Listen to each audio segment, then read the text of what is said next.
Hurricane Helene is now forecast to reach Category 3 strength by the time it makes landfall later today in Florida's Big Bend area. The storm surge is the biggest fear. It could potentially climb to 20 feet along some parts of the coast. CBS correspondent Nicole Valdez joins us now from Tampa. So, Nicole, what are the conditions like now? It seems to be picking up.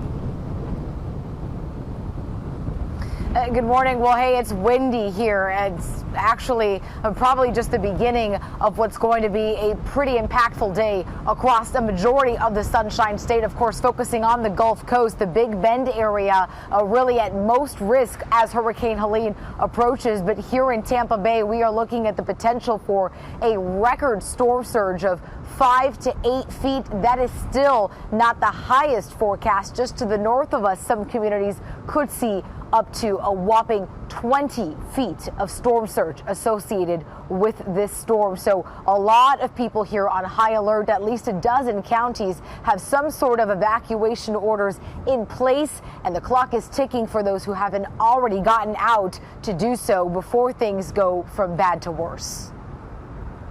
Nicole, you mentioned that the big concern here is storm surge, and you mentioned some orders already in place.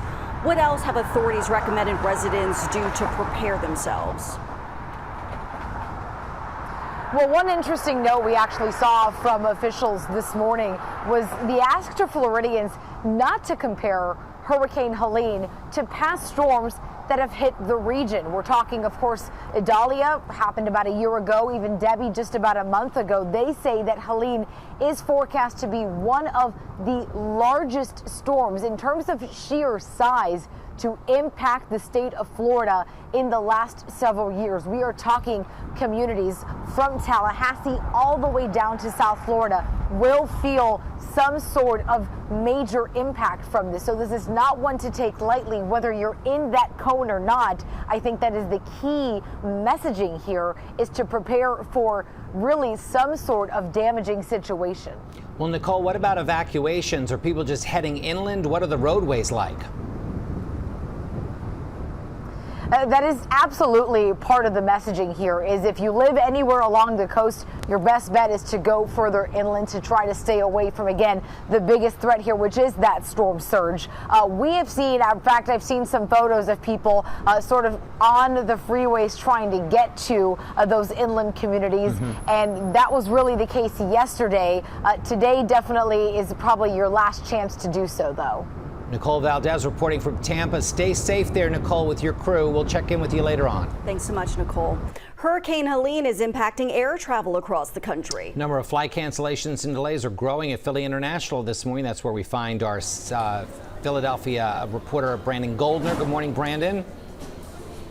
Good morning, Jim and Jan. Right now, security lines are a lot shorter than they were about an hour ago when we first came to you live. It's a lot calmer out here, but take a look at the boards right now. In particular, let's focus on that Tampa flight. Tampa International Airport just in the last few hours shut down operations due to the storm. They will reopen once the storm passes through the area. That 6 a.m. flight that is on the boards right now from Philly to Tampa, that is canceled as a result of operations being shut down. Other Florida cities that are also seeing cancellations from Philly to there: Fort Lauderdale, Sarasota, as well as Fort Myers, seeing those cancellations. Meanwhile, there are a lot of people who are coming from Florida to Philadelphia to get away from the path of the storm. We spoke to Steve Abrams, who describes what it was like in Tampa once they got word of the storm coming through. The whole city just started getting texts on their phones and alarms and beeps, and went from a storm that we didn't know where it was going to go to all of a sudden we better take this seriously and get ready. And meanwhile, also arriving flights are also seeing several delays, particularly coming out of the southern airports like Atlanta and Charlotte. Back to you all in the studio. Brandon Goldner reporting live. And we are watching Helene's every move as the storm takes aim at Florida. You can always find the latest developments on CBSPhiladelphia.com.